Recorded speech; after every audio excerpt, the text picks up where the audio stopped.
ओम नमः शिवाय। आज हम रुद्र संहिता तृतीय खंड का अध्याय 47 शुरू करने जा रहे हैं। वर पक्ष के आभूषणों से विभूषित शिवा की निरांजना, कन्यादान के समय वर के साथ सब देवताओं का हिमाचल के गर्भ के आंगन में विराजना तथा वर वधू के द्वारा एक दूसरे का पूजन। ब्रह्मा जी कहते हैं, नारद, तदंतर गिरिश्रेष्ठ हिमवान ने प्रसन्नता और उत्साह के साथ वेद मंत्रों द्वारा दुर्गा और शिव का उपस्नान करवाया। तत्पश्चात गिरिराज की प्रार्थना से श्री विष्णु आदि देवता तथा मुनि कौतूहल पूर्वक उनके घर के भीतर गए। वहां उन्होंने वैदिक और लौकिक आचार का यथार्थ रीति से पालन करके भगवान शिव के दिए हुए आभूषणों से देवी शिवा को अलंकृत किया। सखियों और ब्राह्मण की पत्नियों ने पहले पार्वती को स्नान करवाया, फिर सब प्रकार से वस्त्राभूषणों द्वारा विभूषित करके उनकी आरती उतारी। तीनों लोकों की जननी महाशैल पुत्री सुंदरी शिवा दिव्य वस्त्राभूषणों से सुसज्जित होकर मन ही मन भगवान शिव का ध्यान करती हुई वहीं बैठी। उस समय उनकी बड़ी शोभा हो रही थी। उस अवसर पर दोनों पक्षों में महान आनंददायक उत्सव होने लगा। ब्राह्मणों को शास्त्रोक्त रीति से नाना प्रकार का दान दिया गया। अन्य लोगों को भी वहां भांति भांति के बहुत से द्रव्य बांटे गए। विशेष उत्सव के साथ गीत और वाद्य आदि के द्वारा लोगों का मनोरंजन किया गया। तदंतर मैं, ब्रह्मा, भगवान विष्णु, इंद्र आदि देवता तथा मुनि ये सब के सब बड़ी प्रसन्नता के साथ सानंद उत्सव मनाते हुए भक्ति भाव से शिवा को प्रणाम कर शिव के चरणारविंदों के चिंतन पूर्वक हिमाचल की आज्ञा ले अपने अपने स्थान पर चले गए।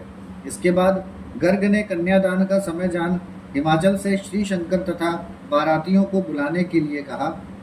फिर तो बाजे बजने लगे। हिमाचल के मंत्रियों ने जाकर वर और बारातियों से शीघ्र पधारने के लिए प्रार्थना की। वे बोले, कन्यादान के लिए उचित समय आ गया है, अतः आप लोग शीघ्र मंडप में पधारें।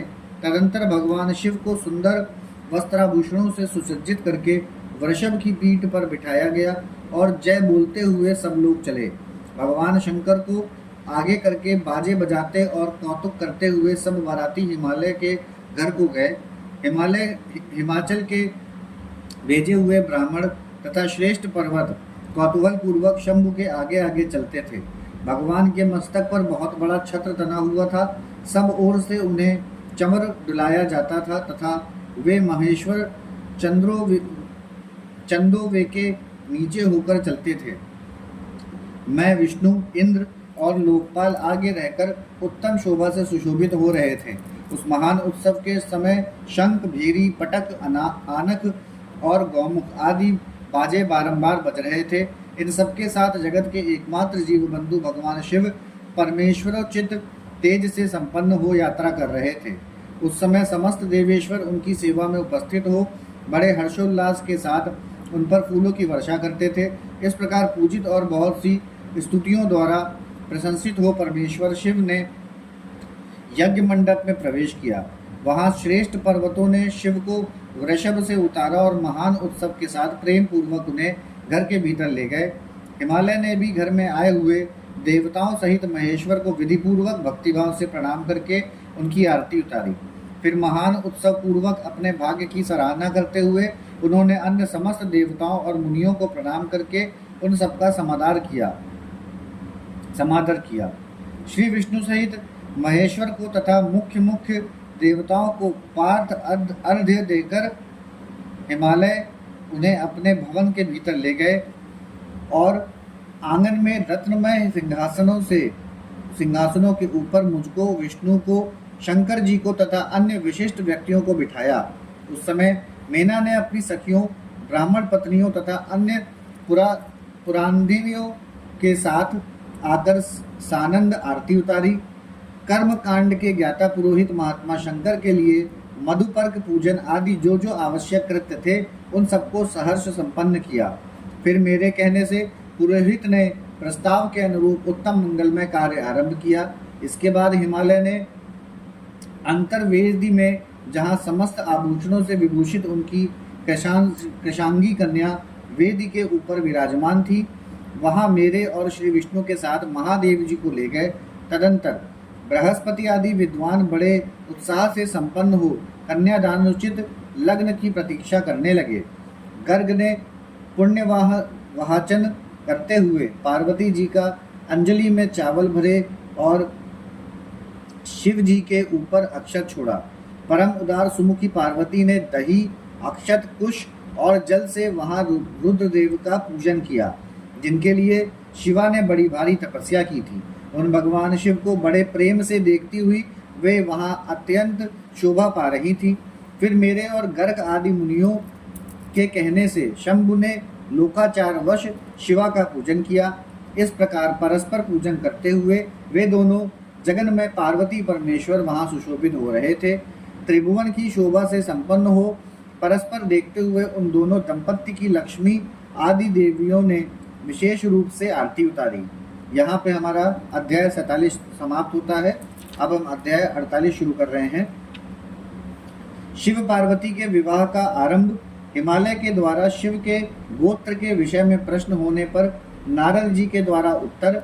हिमालय का कन्यादान करके शिव को दहेज देना तथा शिव का अभिषेक।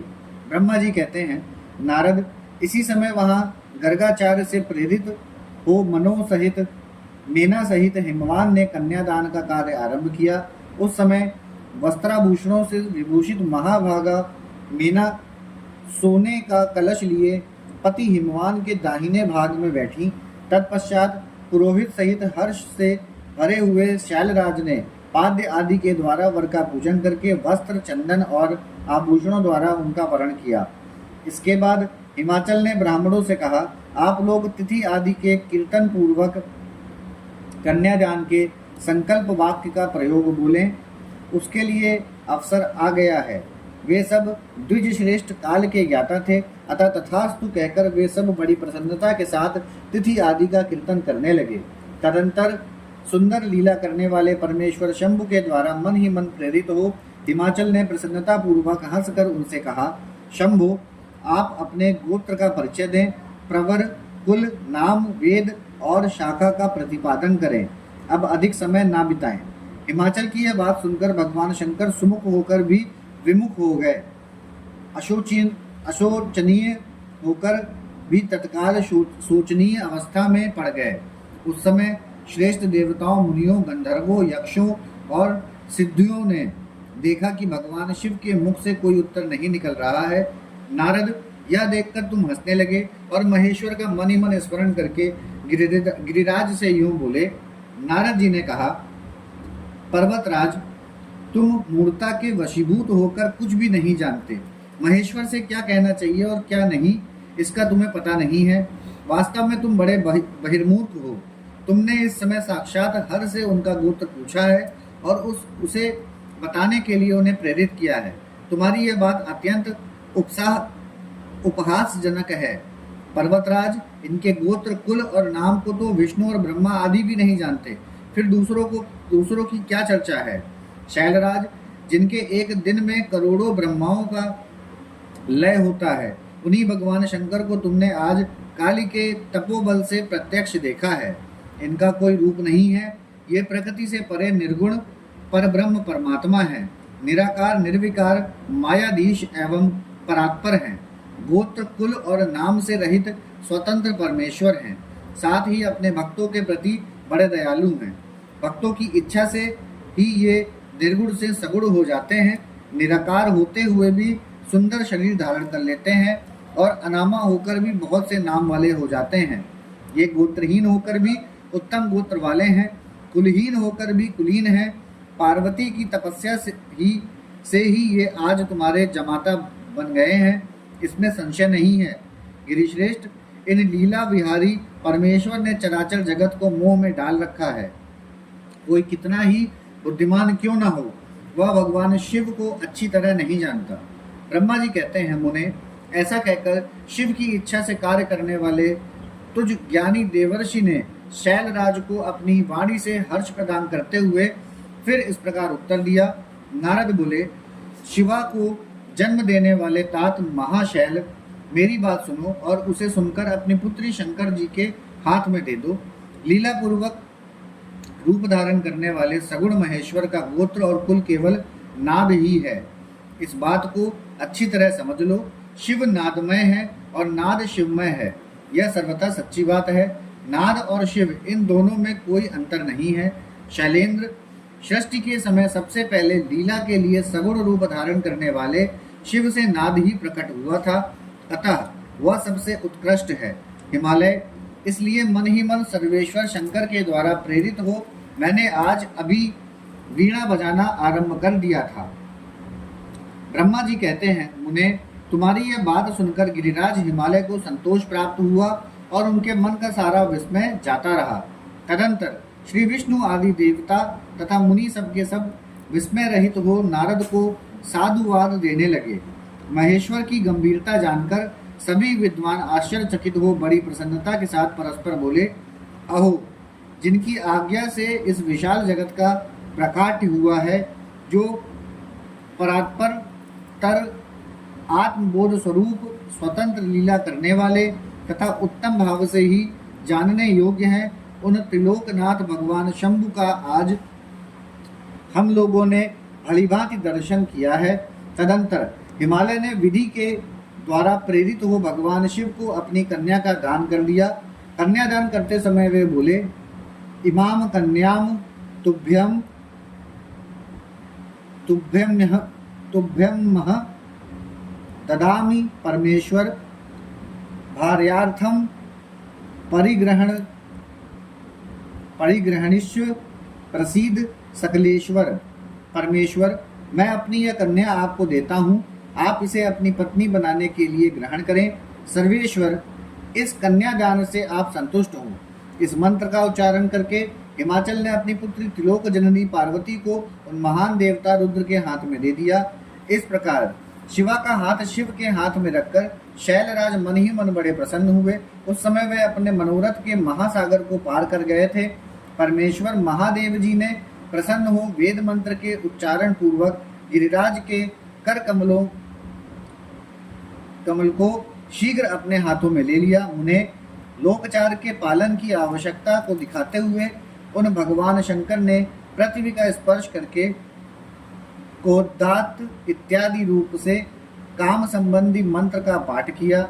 उस समय वहां सब और महान आनंददायक महोत्सव होने लगा।